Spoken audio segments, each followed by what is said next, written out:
அக்கம் பக்கம் இருக்கிறீங்களா பொறாமப்படுற மாதிரி எங்களை நல்லா வச்சிருக்கிறார். இதை கொஞ்சம் இறைச்சிட்டு கேட்டுக்கிறா. நீ கை பொருத்தமா இருந்துச்சு. நீங்க வளவளவளன்னு போகுது கை. அப்பா அப்பா அம்மா தெளிவாக சாப்பிட்டீங்களா?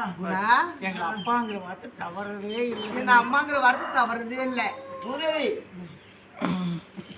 எங்க அம்மா அப்பா அதாவது 12 வருட மாதங்கள் ஆகிவிட்டது. உங்களை பார்த்து எப்பொழுதுதான் திரும்பி வந்திருக்கேன். போனா 6 மாசம் வந்தா 6 மாசம், 1 வருஷம் ஆகுதும் 6 மாசம் ஆகுதும் அப்படின்னு சொல்ல முடியாது. சொல்லக்கூடிய காரணத்தால் நான் நம்மளுடைய நாட்டுக்கு வந்த காரணம் என்ன, உங்களை பார்க்கணும்னு சொல்லிதான். நீ எத்தனை ஒரு பக்கம் இருக்கட்டும், மனைவி எடுத்து போய் சந்தோஷமும் யாரும் பேசினாத்தானே ஆகும். என்னமா பொண்டாட்டி நீங்க இல்லாம ஆயில்லை இந்த உலகத்தில். எனக்கு முதல் தெய்வமே நீங்கள் தான். நீங்கள் இல்லை என்றால் நான் இல்லை. உங்களுக்காக தான் நான் என்னுடைய உயிரானது வாழ்ந்து வருகிறது. அப்பா இந்த 12 காலமாக இரவுலே நீ வெளிநாடு போயிட்டு கிளம்புறது, அவள் பூரா வந்து எங்களை வருஷத்துல 1 நாளைக்கோ 2 நாளைக்கோ பாக்குற. மறுபடியும் 20 நாள் போயிடுறேன். இந்த மாசமாவது 1 மாசத்துக்கு 1 வாரத்துக்காவது இருந்துட்டு போப்பா.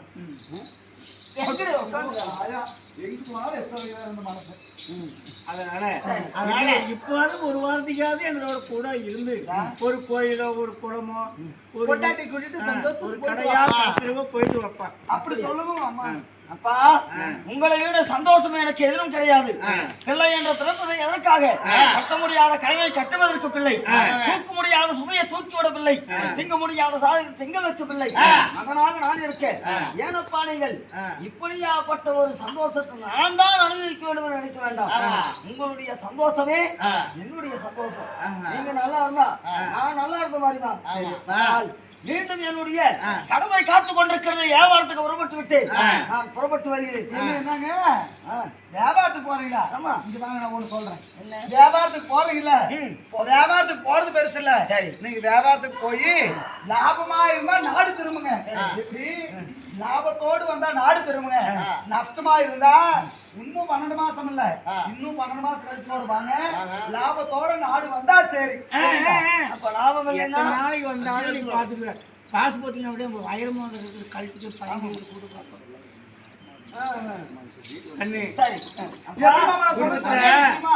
உன்னுடைய மனைவி சொல்ற மாதிரி காத்து மழை இடி மின்னலா இருக்குது. நீ போறது வெளிநாடு, கப்பல் ஏறி போற. லாபமா இருந்தாலும் சரி நஷ்டமா இருந்தாலும் சரி, லாபம் நஷ்டமெல்லாம் வியாபாரிக்கு சகஜம்தான். நீ போய் 1 மாதம் 2 மாதத்துல திரும்பி கொண்டாட்டி பக்கத்துக்கு வாப்பா. லாபம் நஷ்டமெல்லாம் வியாபாரிக்கு சகஜம் தான்.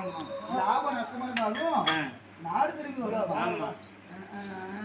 சரி அப்பா, இருந்தாலும் என் கடமையானதை காத்துக் கொண்டிருக்கிறது.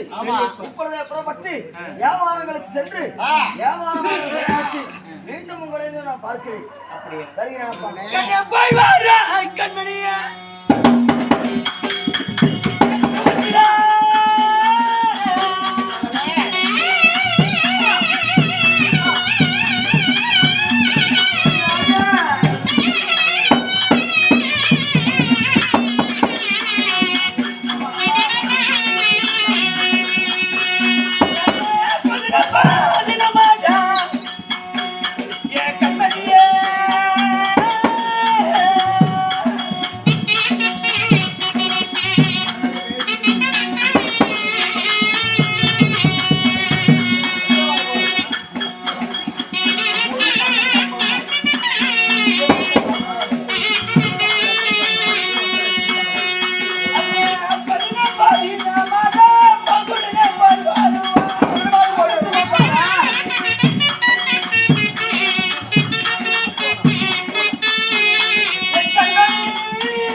வாங்கி காதுல விழுந்துட்டு இருக்கப்பா. சரி. நீ பணம் காசு நிறைய கொண்டு போற, பதனமா இப்போ எல்லாம் குடிகார மூட்டு தொல்லை தாங்க முடியல.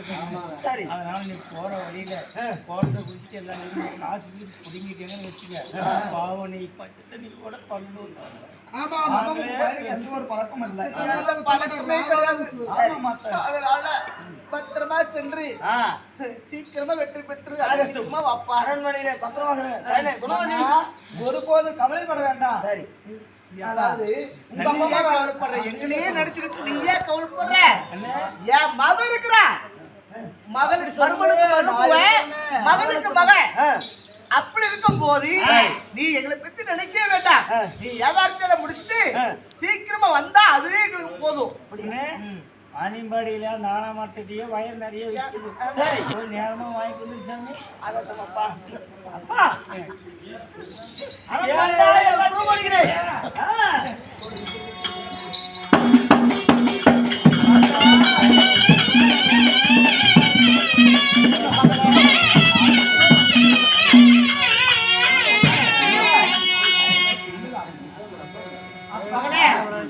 அதாவது அத்தை மாமா இருந்தாலும் உங்க மகன் வந்து வணிகத்துக்கு போயிட்டாரு. நீங்க பாருங்க, உங்க மகன் வந்து வணிகத்துக்கு போயிட்டாரு. கை தொடர்ந்து எங்க தொடர்றீங்க மாமா?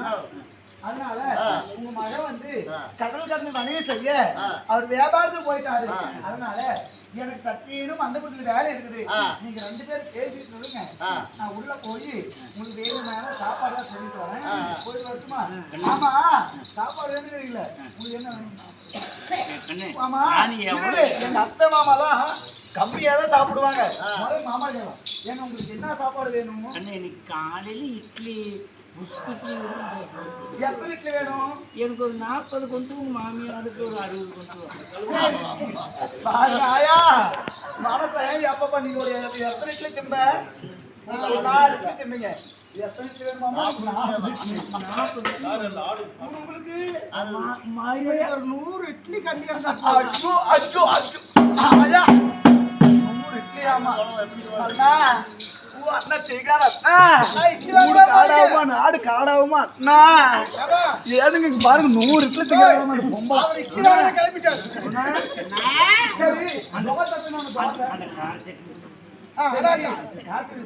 தோசை வேணும். எனக்கு ஒரு 25 தோசை. என்ன தோசை வேணும்?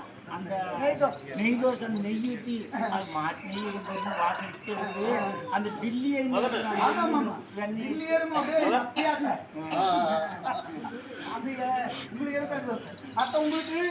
எனக்கு ஒரு கொஞ்சமா ஒரு 50 தோசை இருந்தா போதும். கொஞ்சமா 50 தோசையாமா?